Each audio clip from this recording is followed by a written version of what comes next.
Classes में। बेटा किसी ने सही कहा है कि परिंदों को मंजिल मिलेगी एक दिन, परिंदों को मंजिल मिलेगी एक दिन, ये फैले हुए उसके पंख बोलते हैं, अक्सर वो लोग ही चुप रहते हैं, जमाने में जिंदगी हुनर बोलते हैं। तो बेटा आज एक ब्यूटीफुल सा टॉपिक अपन स्टार्ट करने जा रहे हैं, अबनॉर्मल मोलर मास या फिर असामान्य आणविक द्रव्यमान। ठीक है सर, ये तो हमने सुना था कि जो आणविक द्रव्यमान होता है ये तो हमने बहुत बार सुना था, पूरे चैप्टर में आपने सॉल्यूशन में बहुत जगह यूज किया इस वर्ड को आणविक द्रव्यमान, लेकिन हमारे लिए एक असामान्य वर्ड बहुत ही ज्यादा मतलब असामान्य है। असामान्य इन द सेंस आपने पहले सुना नहीं होगा इस चैप्टर के अंदर।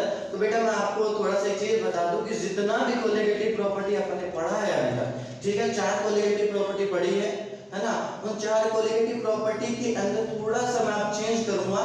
सर पहले क्यों नहीं किया? बेटा मैं पहले जो करवा रहा था उसका बेसिक था, अब थोड़ा सा एडवांस एक फैक्टर आता है, ठीक है, जो वाउंड ऑफ फैक्टर आएगा उससे पहले अपन समझेंगे असामान्य आणविक द्रव्यमान। ठीक है, मैं थोड़ा सा फॉर्मूला को चेंज कराऊंगा। तो सर क्या आपने जो पीछे करवाया वो गलत है? गलत नहीं है, गलत नहीं है, वो थोड़ा सा उसमें चेंज करना है। और जितने क्वेश्चन किए हैं उसके अंदर मैंने सिर्फ किसको यूज किया था? आणविक द्रव्यमान को यूज किया था, मॉलिक्यूलर मास को यूज किया था, असामान्य अबनॉर्मल को यूज नहीं किया था। ठीक है, मैंने उसका कोई भी एग्जांपल आपको नहीं कराया जिसके अंदर असामान्य आणविक द्रव्यमान, लेकिन अब कराऊंगा टॉपिक कराऊंगा, फिर करेंगे इसके भी क्वेश्चन। ठीक है, तो असामान्य आणविक द्रव्यमान का पहले मतलब समझते हैं क्या होना चाहिए, कैसे होना चाहिए। देखो बेटा लाइक ऐसा होता है कि प्रकृति में बहुत सारे अपने पास ऐसे पदार्थ होते हैं कि कुछ लोग तो टूटते नहीं हैं, कुछ डिसोसिएट हो जाते हैं, कुछ है ना एसोसिएट हो जाते हैं, यानी कुछ तो जुड़ जाते हैं, है ना, अपन उनको पास रखेंगे तो जुड़ जाएंगे। और कुछ लोग क्या होते हैं, यदि आप उसको पानी में या कोई भी विलायक या कोई भी सॉल्वेंट में किसी सॉल्यूट को डालते हो तो वो टूट जाता है और हमें पता भी नहीं लगता।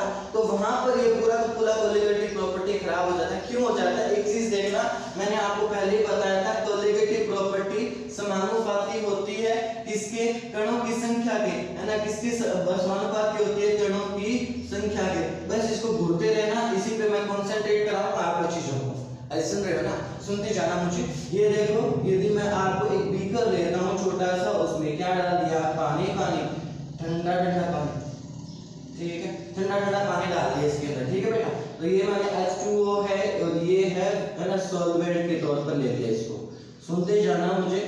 अब मैंने क्या किया था, पीछे के जो एग्जांपल कराए थे, जो भी एग्जांपल पूरे चैप्टर के अंदर जहां भी एग्जांपल कराए, मैंने बेटा क्या यूज किया था? कभी सुगर यूज किया, कभी यूरिया यूज किया, और कुछ ऐसे ही चीज यूज की जो ना बाहर से, जैसे मान लीजिए आप सुगर डाल रहे हो, ठीक है, C6H12O6 डाल लो मान लीजिए, तो अंदर जाके भी कितना बनता है? C6H12O6, कोई चेंज नहीं आता, ऊपर भी 1 मोल इतना ही रहता है और नीचे भी 1 मोल इतना ही रहता है।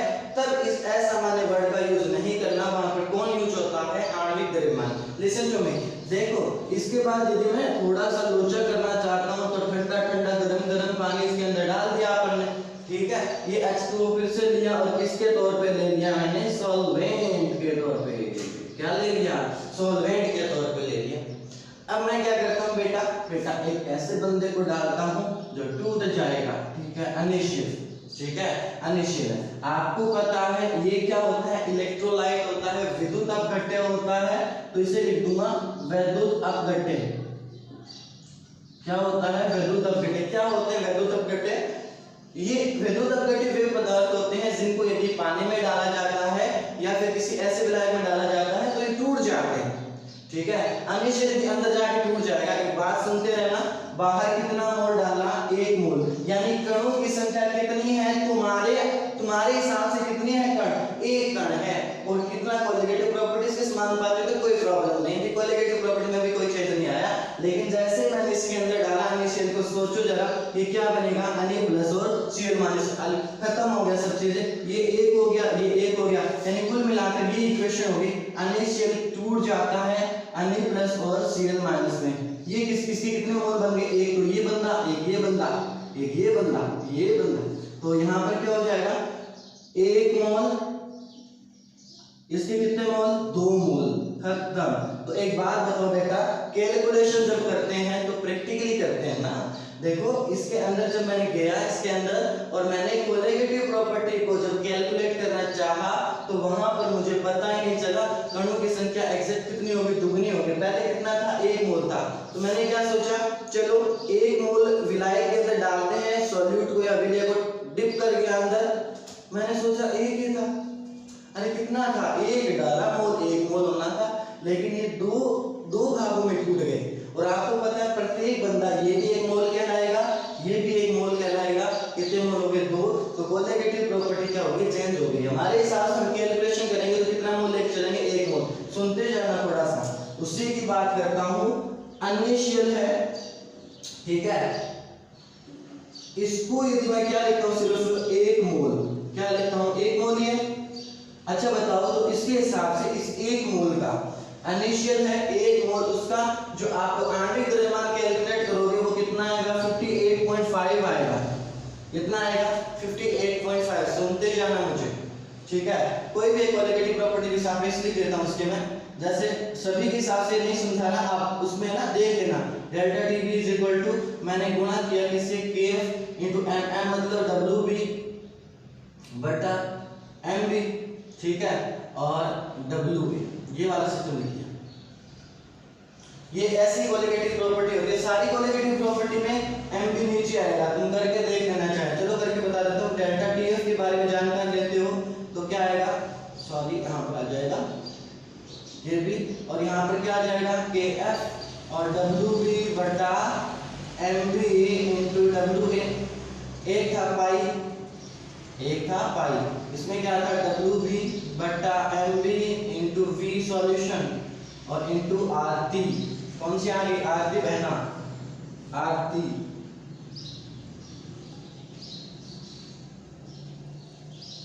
सुनते जाओ, बस कवर होने वाली चीजें बहुत सारी, और ये कवर हो गया तो सब कवर कर देंगे अपन। और एक और फॉर्मूला रह गया, कौन सा था, P naught A minus P A upon P naught A is equal to X B.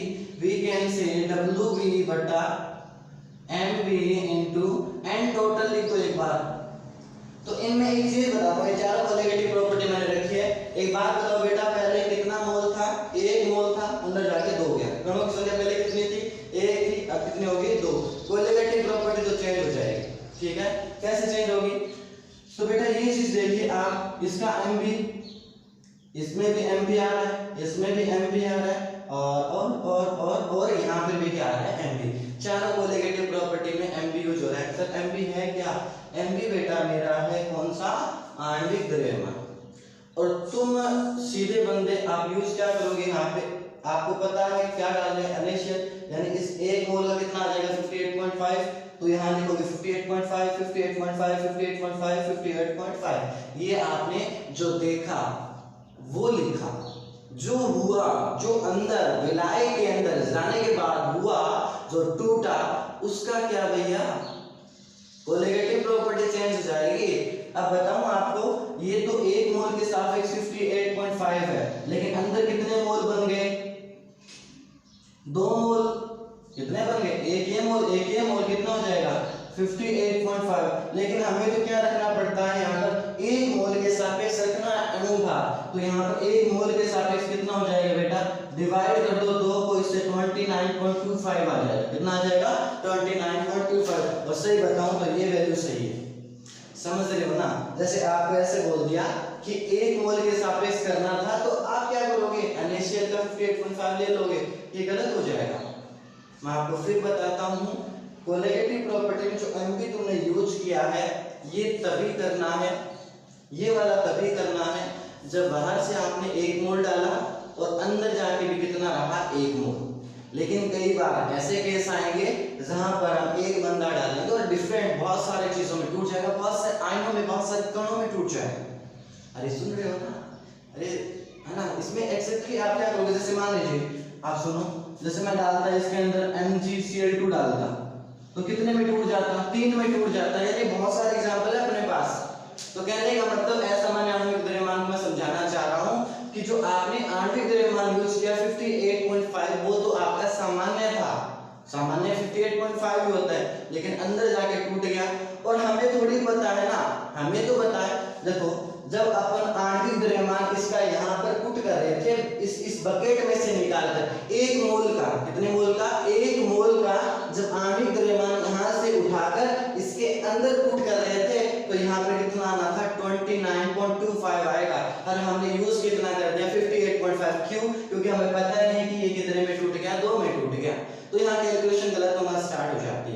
ठीक है, क्योंकि हमें तो एक मोल का यहाँ पे पुट करना होता है, द्वंद्व हो जाता है हमारे, क्योंकि ये 2 मोल हो गए। अब 2 मोल के सापेक्ष 58.58,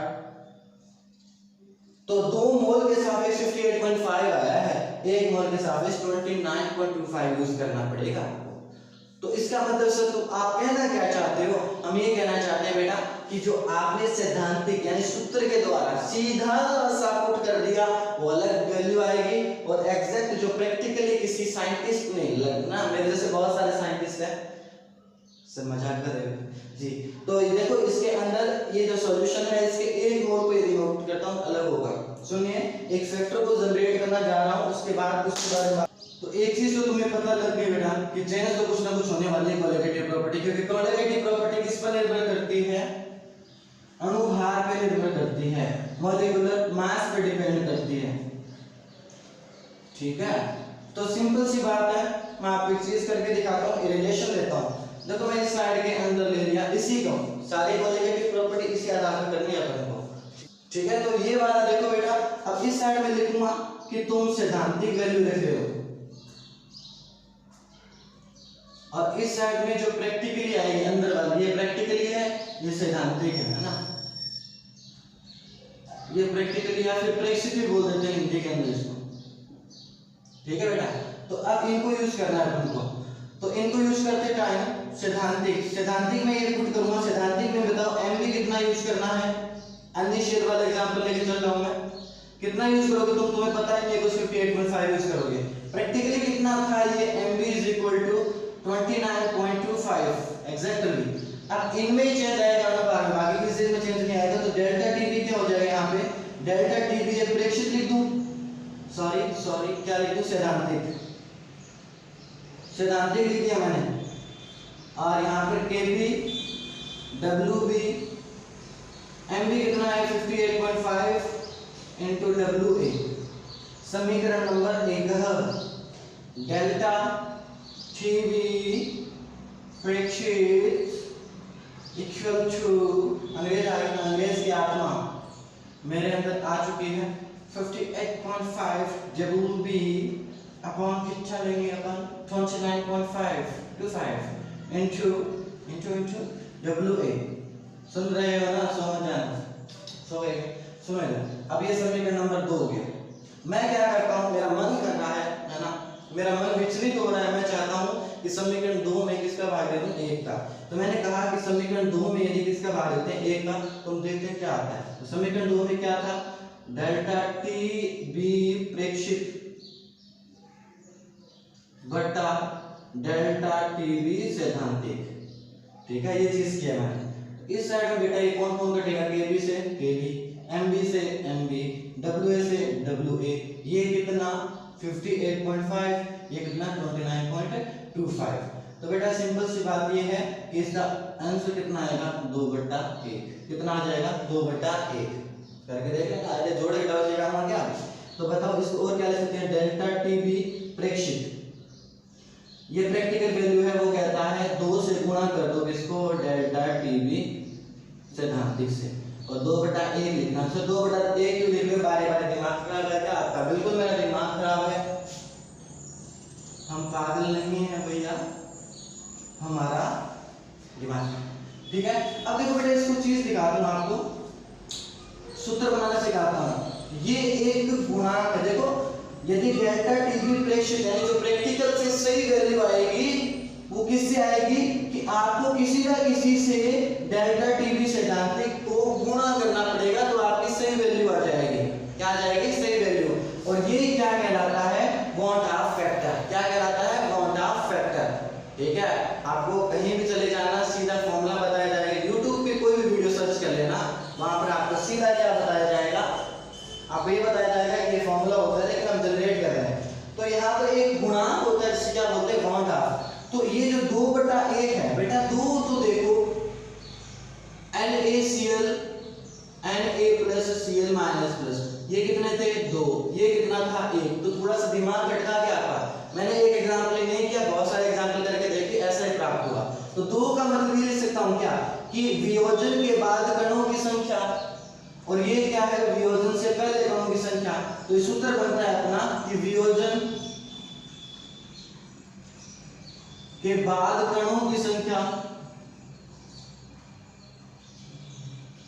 बटा वियोजन से पहले कणों की संख्या, इसी को क्या बोलते हैं, आई मतलब वांट ऑफ फैक्टर। क्या बोलते हैं, वांट ऑफ फैक्टर। यानी इसको अब अपन को डेल्टा टीबी प्रेक्षित चाहिए तो सबसे पहले आपने डेल्टा टीबी सिद्धांत यूज कर लो, मतलब आज तक जैसा किया है तुमने वो कर लो, सिर्फ उसको किससे गुणा करना पड़ेगा, वांट ऑफ से गुणा करना पड़ेगा। वांट ऑफ कैसे निकालते हैं, वियोजन के बाद कणों की संख्या और बटा वियोजन से पहले कणों की संख्या में यदि अपन अनुपात लेते हैं, उनका रेशियो लेते हैं तो हमें क्या मिल जाएगा, वांट ऑफ गुणांक मिल जाएगा। कैसे सर, थोड़ा सा बताइए जरा। ठीक है, इधर देख रहे हैं ना, और ये फॉर्मूला सभी के लिए अप्लाई होगा, ध्यान रख लेना, सभी के साथ होगा। तो एक बात तो यहाँ से तुम्हें दिख रही होगी कि जो डेल्टा टीबी प्रेक्षित है वो कब आएगा, जब वांट ऑफ से गुणा कर दिया जाएगा डेल्टा टीबी सैद्धांतिक को। ये वाली चीज देखो, समझ में आता नहीं है, इजी सी चीज है।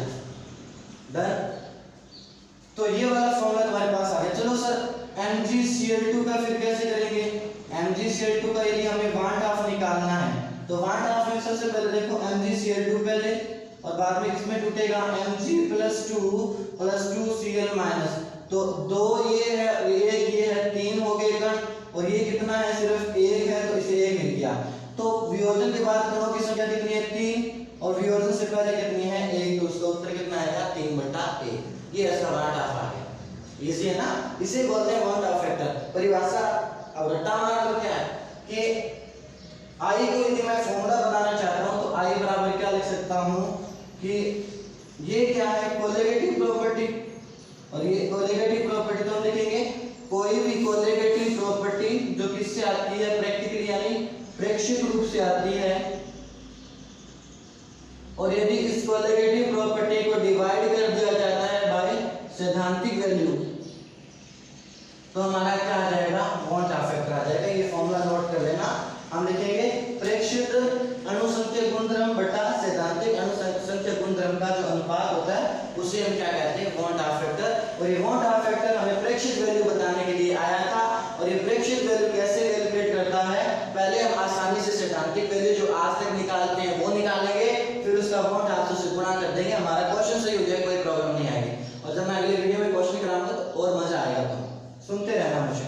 ये वैल्यू आ गई इसकी, ठीक है, ये कोलिगेटिव प्रॉपर्टी। और दूसरा फॉर्मूला क्या है, ये देखो, वियोजन के बाद कणों की संख्या, वियोजन से पहले कणों की संख्या, ठीक है। तो ये क्या लिखेंगे, वियोजन के बाद कणों की संख्या बटा वियोजन से पहले कणों की संख्या, दोनों एक ही चीज होती है, दोनों एक ही चीज है। वांट ऑफ के दो फॉर्मूले आ गए, कोलिगेटिव प्रॉपर्टी डिवाइड कर सकते हो, वियोजन के बाद कणों की संख्या, वियोजन से पहले। एक फॉर्मूला हो जाता है, वो तो तुम आराम से निकाल सकते हो। एक चीज देखो बेटा, मैं यहां से समझा देता हूं, फॉर्मूला रट्टा नहीं मारना पड़ेगा भाई। ये जो कोलिगेटिव प्रॉपर्टी है वो Mb के क्या है, व्युत्क्रम अनुपाती। ये अनुभार है, ये क्या है, अनुभार है, इसके व्युत्क्रम अनुपाती कौन है, कोलिगेटिव प्रॉपर्टी। यानी यदि मैं इस कोलिगेटिव प्रॉपर्टी में अनुभार देखता हूं तो कैसे देखूंगा, इसी फॉर्मूले को अनुभार के सापेक्ष लिखता हूं बेटा मैं, आई को, आई बराबर क्या हो जाएगा कि जो कोलिगेटिव प्रॉपर्टी प्रेक्षित है उसको ऐसे लिख सकता हूं, 1 अणुभार प्रेक्षित। अरे दोनों व्युत्क्रम अनुपात है, इसके व्युत्क्रम ही तो है ये वाला, 1/Mb। और दूसरा क्या लिखा मैंने, 1/अणुभार, और ये क्या हो जाएगा, सैद्धांतिक। सुनते जाना, सुन रहे हो ना, गजल की चीजें भाई, ऐसा कुछ है नहीं कि रट्टा वट्टा मान लो, रट्टा वट्टा नहीं, रट्टी रट्टी नहीं मानी, रट्टी। तो यहाँ पर देखो ऊपर की तरफ जाएगा तो क्या हो जाएगा, आई बराबर अणुभार, कौन सा, सैद्धांतिक, और ये अणुभार क्या हो जाएगा, इसका प्रेक्षित। ये तीन फॉर्मूले आपको जनरेट करके दिखाए हैं, जो बुक में आपको डायरेक्ट मिलेंगे, कोई इसका ऐसा नहीं दे रखा ये फॉर्मूले क्यों आए। तो देखो बेटा, एक कोलिगेटिव प्रॉपर्टी है, सॉरी कोलिगेटिव प्रॉपर्टी है तो ये फॉर्मूला लगाएंगे, यदि कणों की संख्या दे रखी है ये फॉर्मूला लगाएंगे वांट ऑफ के लिए, और यदि अणुभार दे रखा है तो अणुभार सैद्धांतिक, ऊपर लिखो प्रेक्षित नीचे लिखो। जो कोलिगेटिव प्रॉपर्टी होती है अणुभार के व्युत्क्रमानुपाती होती है, तो इस प्रकार का फॉर्मूला आ जाएगा। तो ये 3 फॉर्मूले हैं बॉन्ड ऑफ के, ब्यूटीफुल सी चीजें हैं सारी की सारी, ठीक है। बहुत गजब की चीजें चल रही है बॉन्ड ऑफ निकालना, ठीक है बेटा। आपने देखा कि एक किसी भी पदार्थ को डालते हैं वो टूट जाता है, लेकिन कुछ पदार्थ ऐसे भी तो होते हैं जिनको यदि अपन डालते हैं तो वो जुड़ जाते हैं, तो उसे बोलते हैं संगुणन। पहले वाला वियोजन था, अब संगुणन कर रहे हैं अपन, ठीक है। संगुणन मतलब जुड़ जाएगा, तो जुड़ जाएगा ऐसा कोई एग्जांपल सर बिल्कुल इधर देखिए, एसिटिक एसिड का लेते हैं CH3COOH, फिर ये जुड़ जाएगा CH3COOH और यहाँ पे लगा दो 2। सर इससे क्या मतलब होता है, एक चीज याद रखना बेटा, ये बेसिक चीजें होती है। 2 यदि तुमने आगे लगा रखा है किसी के, तो इसका मतलब ये जुड़े हुए नहीं है, लेकिन ये नीचे 2 लगा रखा है, इसका मतलब होता है दोनों जुड़े हुए, ठीक है। तो ये वाला सिस्टम रहता है। तो सर कैसे जुड़ते हैं ये लोग, CH3 ये रहता है C डबल बॉन्ड O और यहाँ पे रहता है OH, दूसरा इसके पास आएगा OH लग जाएगा, कहाँ गया, जल्दी होगी थोड़ी सी सर, इतना जल्दी मत करो सर जी, ठीक है। ये वाला हो जाएगा। ये कौन सा बॉन्डिंग हो गया, हाइड्रोजन बॉन्डिंग। हाइड्रोजन बॉन्डिंग का पता होगा ना, जब 2 गुंडों के मध्य एक रजिया फंस जाते हैं। सर क्या बोल रहे हो, देखो बेटा इनको मैं गुंडा बोलता हूँ, ये गुंडा, ठीक है। इन 2 गुंडों के बीच में कौन फंस गया, रजिया। ये गुंडा कैसे ऐसे लिखना पड़ा, गुंडा रजिया, 2 गुंडों के मध्य रजिया फंस जाए तो वहां हाइड्रोजन बॉन्डिंग हो जाती है। अब गुंडे कितने टाइप के हैं, 3 टाइप के अपने पास, यानी कहने का मतलब बेटा ये है कि 2 विद्युत ऋणी तत्वों के मध्य हाइड्रोजन आ जाता है, तो वहां कौन सी बॉन्डिंग बन जाती है, हाइड्रोजन बॉन्डिंग। लिसन, गुंडे कौन कौन से हो सकते हैं बेटा, गुंडे हो सकते हैं केमिस्ट्री का फॉर्म, और एक Cl भी कभी कभार आ जाता है, सप्लीमेंट्री में आया था, बहुत ही ब्यूटीफुल क्वेश्चन कराऊंगा कभी। तो FON ये वाला जो सिस्टम रहता है, ये यदि इन चारों के मध्य कोई भी चारों में से कोई भी 2 आते हैं और उनके मध्य हाइड्रोजन आ जाता है, हाइड्रोजन बॉन्डिंग हो जाती है। तो बेटा ये पहले दोनों अलग अलग थे, CH3COOH और ये था CH3COOH, आगे जाकर दोनों जुड़ गए। तो मुझे बताओ इसके 1 मोल का अणुभार कितना है, 60, कितना है 60, 1 मोल का, 1 मोल का कितना है बेटा 60, हम यूज कितना करेंगे 60। लेकिन जब आपने इसको अंदर डाला, इन दोनों को किसी बकेट के अंदर डाल दिया, तो दोनों किसके द्वारा जुड़ जाएंगे, हाइड्रोजन बॉन्डिंग के द्वारा। अरे दोनों किसके द्वारा जुड़ जाएंगे बेटा जी, हाइड्रोजन बॉन्डिंग के द्वारा जुड़ जाएंगे। और बताओ ये 60 है, ये 60 है, अब 1 मोल का कितना हो गया, 120 हो गया, कितना हो गया 120। पहले 1 मोल का तुम्हारे हिसाब से कितना लोगे तुम, 60 लेंगे, लेकिन जब अंदर जाकर जुड़ गए तो हमें पता थोड़ी था, हमें जुड़ जाएंगे दोनों। 1 मोल कितना लेना था 120, एग्जैक्टली आपको 120 लेना पड़ेगा, ठीक है। तो वही सारा सिस्टम है बॉन्ड ऑफ वाला। इसको यदि प्रैक्टिकल में रखता हूँ, वही है डेल्टा TF, TB ले लो, TF ले लो, कोई दिक्कत नहीं है। TB बराबर क्या था, KB into WB upon MB into WA। तो इसको चेंज करते हैं अपन, एक MB लिखते हैं 60 और दूसरे में लिखते हैं 120। 120 कब लिखेंगे, जब प्रैक्टिकल यूज करेंगे, और 60 कब लिखेंगे, जब ये वाला सिद्धांत यूज करेंगे। तो बेटा आप इन दोनों को डिवाइड करोगे तो वही बात आएगी, डेल्टा TB जो सैद्धांतिक है, प्रेक्षित है। करके देखो इसको, पेन चलाओ, डेल्टा प्रेक्षित इज इक्वल टू अपॉन सैद्धांतिक बराबर कितना आ जाएगा, ये आएगा बेटा 1/2, ठीक है, ये आ जाएगा 1/2। तो इसको करके देखना, और 1/2 अब क्या कहलाएगा, इसका बॉन्ड ऑफ फैक्टर, ठीक है। अब पहले बताओ, एक बात बताओ मुझे, बाद में कणों की संख्या कितनी है, 1, बाद में कणों की संख्या है, कणों की संख्या, और ये क्या है, पहले कितने थे, 2 लोग थे, 1 बन गए, और ये है पहले, किससे पहले कणों की संख्या, ये संगुणन से पहले कणों की संख्या, ये संगुणन के बाद के कणों की संख्या। तो फॉर्मूला बॉन्ड आपका वही रहेगा, क्या, सारे जो अपने वियोजन वाले लगाए थे वही कॉन्सेप्ट रहेगा संगुणन के अंदर भी। एक चीज बेटा तुम ध्यान रख लेना, जब मैंने वियोजन किया था कितना हो गया था, अणु भार क्या हो जाता है, अभी कम हो जाता है, कितना आया था 29.25 इनिशियल का।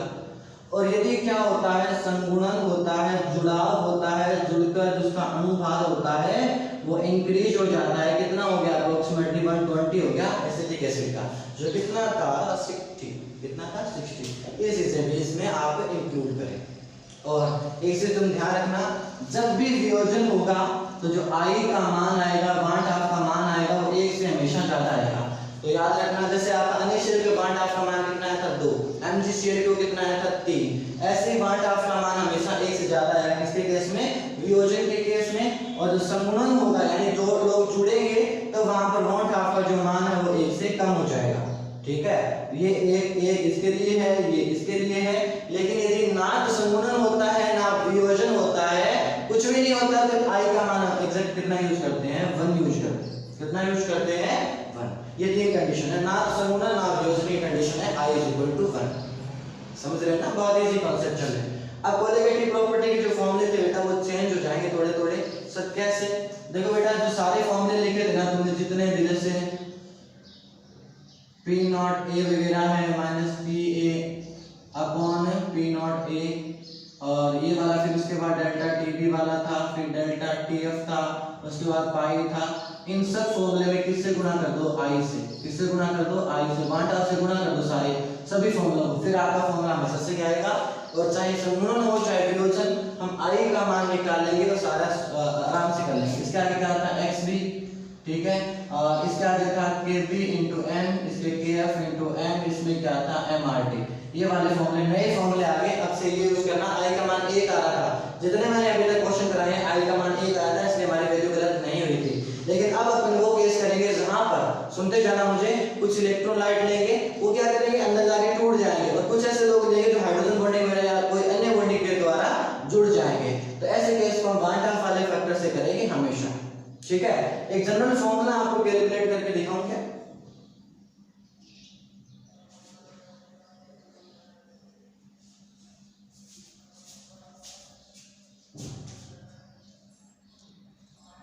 ठीक है बेटा, अब अपन करते हैं इसके डेरिवेशन। डेरिवेशन क्यों करना अनिवार्य हो गया, क्योंकि जो बहुत सारे एग्जांपल अपने पास आएंगे वो पूर्ण रूप से नहीं टूटते। सर क्या बोल रहे हो बेटा, कुछ डिफरेंट टाइप के इलेक्ट्रोलाइट होते हैं, कुछ क्या होते हैं थोड़े टूटते हैं, कुछ 100% टूट जाते हैं, उसके बाद उनकी कैटेगरी होती है।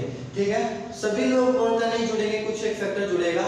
तो जो अब तक अपन ने जो वांट ऑफ निकाला, वो वांट ऑफ किसके लिए था, जब 100% टूट जाता है, हमेशा लिखा होना चाहिए 100% टूट जाता है। लेकिन क्या होगा उस बॉन्ड ऑफ का जो 100% नहीं टूटता है, यानी उसका आयरन कितना होता है, अल्फा। मान लीजिए कोई सिर्फ 80% टूटता है, ठीक है 80%, मान लीजिए कोई भी इलेक्ट्रोलाइट है वो 80% टूटता है, तो उसका बाउंड ऑफ कैसे कैलकुलेट करोगे, उसका दो रिलेशन और दो फॉर्मूले जनरेट करके दिखा देता हूं। और ये बहुत जगह पूछा भी जाता है, आपको न्यूमेरिकल कराऊंगा नेक्स्ट वीडियो में।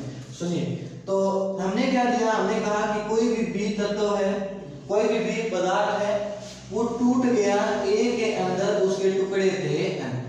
दोबारा बोल के देखो इसको, हमारे पास एक बी पदार्थ था, ए छोटे छोटे टुकड़ों में टूट गया, और कितने टुकड़े थे, n टुकड़े थे। मैंने कहा जब वियोजन नहीं हुआ था तब ये 100% था, यानी एक था, ये कितना था 0। जब वियोजन हो गया तो मैंने कहा कि इसका वियोजन मान लीजिए 1 - अल्फा करता हूं, यानी इसका जो वियोजन है वो कितना, आयन या वियोजन एक ही बात होती है, ये टूट गया कितना, अल्फा। जब ये एक टूटता था तो ये n बनता था, जब ये अल्फा टूटेगा तो ये क्या बनेगा, n अल्फा। इसी तो बात है, समझ रहे हो ना। और बाउंड ऑफ का फॉर्मूला क्या होता है,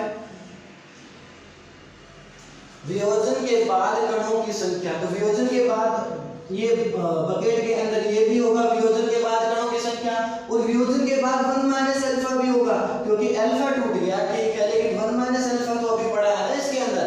मान लीजिए 50% गया, लेकिन बाटकी के अंदर ये जो आपने बकेट ले रखा है उसके अंदर कितना रहेगा, 1 - अल्फा तो रहेगा ना, 50 तो रहेगा ना। तो इसे क्या लिखेंगे, इन सबको जोड़ेंगे, तो 1 - अल्फा प्लस n अल्फा इतना रह गया। इसके बाद वियोजन के बाद कणों की संख्या या कणों की मात्रा, और वियोजन से पहले कितनी है, 1 + 0। तुम ऐसे मत कर देना 10 बंद कर देना, 1 और 0 10 कर दोगे, ऐसे मत कर देना। ये कितना आएगा, 1। तो ये I का फॉर्मूला आ गया, इसको ध्यान रखना। आपको कभी अल्फा पूछ सकता है, कभी आई पूछ सकता है, दोनों का फॉर्मूला आपको सामने। एन का एन यहाँ से उठा लेना तुम लोग, ठीक है। जितने कणों में वियोजित होता है उससे एन आ जाएगा। जैसे एन शेल है उसका एन कितना आएगा 2, एन शेल 2 है उसका एन कितना आएगा 3 आएगा। तो आप आसानी से इस फॉर्मूले के द्वारा किसको कैलकुलेट कर सकते हो, आई को कैलकुलेट कर सकते हो। क्वेश्चन में दिएगा अल्फा का मान, कोई दिक्कत नहीं। उसके बाद समूहन की यदि मैं बात करता हूँ बेटा जी, तो समूहन के बाद यदि मैं बात करता हूँ, मैंने कहा कि एन ए लोग थे और ये जुड़कर क्या हो गए ए एन हो गए। मैंने पहले कहा था इसका मतलब ए ए जुड़े हुए नहीं है, इसका मतलब एन का मतलब है ए एन टाइम जुड़े हुए। कितना जुड़े हैं, एन टाइम। सुनते रहना यार, चले मत जाना। तो यहाँ से देखो समूहन कितना है, मान लीजिए इसको 1 लिया, ठीक है। थोड़ा सा इसको एक अच्छा कर देता हूँ मैं, थोड़ा सा यहाँ से कंफ्यूजन आएगा, वरना इस एन को उठाकर उस साइड पटक दूंगा, एक ऐसा भी तो हो सकता है ना, कोई दिक्कत नहीं है, इजी तो बात होगा कि उस साइड में इसका एक यदि समूहित होता है तो इसका कितना बनता है 1/n। इसका यदि मैं 1 बोला तो इसका पहले कितना था 0, जब कोई समूह नहीं हुआ। मान लीजिए इसकी समूहित की जो मात्रा थी वो कितनी थी, अल्फा थी। कितनी थी, अल्फा। 1 माइनस अल्फा लिख दिया। अब बेटा इसका कितना बनेगा, अल्फा बटा n बनेगा ना। सुन लो, सोच लो, क्योंकि इसका कितना बना था n अल्फा, ये तो 1/n है ना, क्या बन जाएगा अल्फा बटा n। तो बस वही i का मान समूहन के बाद 1 minus alpha plus alpha by n, और उससे पहले कितना है 1। इस मामले से i का मान आ जाएगा, अल्फा का मान दिया होगा और n का मान जितने यहाँ पर आप यूज कर रहे हो ना उसका यूज कर लेना। तो ये सारे टॉपिक थे। वॉट फैक्टर पढ़ा अपन ने, और अबनॉर्मल मास क्या होता है वो पढ़ा। समरी कर देता हूँ। अबनॉर्मल मास यानी ऐसे जो पदार्थ होते हैं जिनका समूहन या वियोजन होता है, उनका जो मोलर मास होता है वो नॉर्मल नहीं रह के अबनॉर्मल हो जाता है। कारण क्या है, क्योंकि या तो अंदर टूट जाएगा या जुड़ जाएगा, जिससे या तो अनुभार कम प्राप्त होता है या अनुभार ज्यादा प्राप्त होता है 1 मोल के सापेक्ष। गजब बात है। उसके बाद हमने कहा कि कोलिगेटिव प्रॉपर्टी को i से मल्टीप्लाई करना, सारी कोलिगेटिव प्रॉपर्टी को 1/2 i होता है 1/2 क्या होता है, ऊपर लिखेंगे कि वियोजन या संगुणन के बाद कणों की संख्या और बटा में लिखेंगे वियोजन या संगुणन से पहले कणों की संख्या। दूसरा फॉर्मूला यदि यूज करता हूं तो प्रेक्षित कोलिगेटिव प्रॉपर्टी अपॉन सैद्धांतिक कोलिगेटिव प्रॉपर्टी, ठीक है। और बहुत सारे इसके फॉर्मूले हैं, एक है ना। अब इसको यदि फॉर्मूले यदि अपन क्या दे रखा है 100% दे रखा होता तो हम आसानी से यूज करके, लेकिन यदि उसने कहा 50% टूटा, 60% टूटा, 70% टूटा, तो वॉट ऑफ कैलकुलेट करो। तो यहाँ पर अल्फा है टूटने की मात्रा, n है कितने कणों में टूटा, और i आसानी से कैलकुलेट करने, कोई प्रॉब्लम नहीं, इसको उतार लीजिए। नेक्स्ट वीडियो में हम ब्यूटीफुल से क्वेश्चन करेंगे, और प्लीज आप देखते रहिए। और लास्ट वीडियो होगा इसका अगला, ये चैप्टर क्लोज हो जाएगा, उसके बाद आप डिमांड जिस हिसाब आएगी हम वो चैप्टर आपको करवाएंगे, ठीक है। Okay, all the best, thank you.